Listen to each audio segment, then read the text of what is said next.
Hello મિત્રો, કેમ છો? ગુડ મોર્નિંગ, હર મહાદેવ. આજ મારા નવા બ્લોગમાં તમારું હાર્દિક સ્વાગત છે. સવાર મારો છોકરો જાગીને મેં બહાર ઘડીએમાંથી કાઢ્યો, પંખો બંધ કર્યો. ત્યાર પછી મેં સેટીમાં લઈને સૂઈ ગયો ને હું બ્લોગ બનાવતી હતી.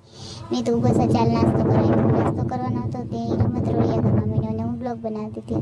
ત્યાર પછી મેં કપડાં સુકવ્યા, ઘરનું કામ કરીને હું ઘડીક આરામ કરતી હતી. ઘોડીને એવું લેવાનું તો મારો છોકરો સૂતો હતો.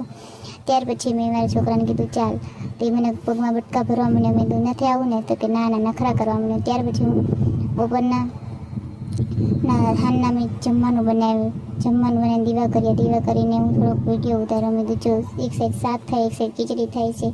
ત્યાર પછી મેં મારા હસબન્ડને મારો છોકરો બે રમતા હતા. મારો છોકરો રમતો હતો અને મારા હસબન્ડ સૂતા હતા અને નખરા વિરોધ કરતા હતા. અને મારો છોકરો પાળી ઉપર સાવણીથી રમતો હતો.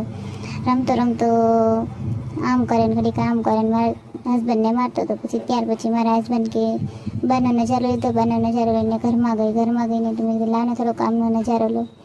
બહારનો નજારો લેવા ગઈ. ત્યાર પછી બહારનું જોયું તો કેવું મસ્તીનું વાતાવરણ તો જોવો, કેવો મસ્તીનું ખિલખિલાટ અવાજ હતું. ત્યાર પછી હું ઘરમાં આવીને જોયું તો શાક થતું હતું. જોયું શાક મેં તો બળી નથી ગયું તો જોયું તો શાક ને એક સાઈડ ખીચડી ને એક સાઈડ શાક થતું હતું. શાક થઈ ગયું થતા હતા. પછી ત્યાર પછી મેં લાવના ઘડીક આમાં ડુંગળી બટાકા શાક ને ઓલામાં ખીચડી થતી હતી ને ઘરમાં બધું રમવું પડ્યું તો મેં તો પછી બની જાય પછી બધું મૂકીશ. દીવા થઈ ગયા, દીવા થતા હતા. ત્યારે 7 વાગ્યા હતા ઘડિયાળમાં. પછી મેં તો લાવ ઘડીક બહાર ગઈ ને એ લોકો આરે ઘડીક મજાક મસ્તી કરી. મારો છોકરો રમતો તો જો રમકડાથી ન રમે, ડીસુથી રમે, પુઠ્ઠાથી રમે જુઓ. અને મારા હસબન્ડ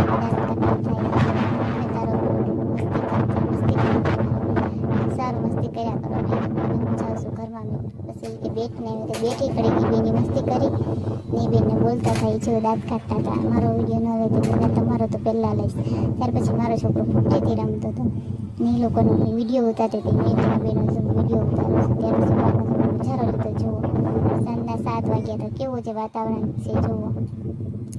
ત્યાર પછી મેં તો લાવને ઘડીક હું ખાટલા પર બેઠો. પછી એ લોકો હું ઘડીક ખાટલા પર બેઠી. રસોઈ થતી હતી.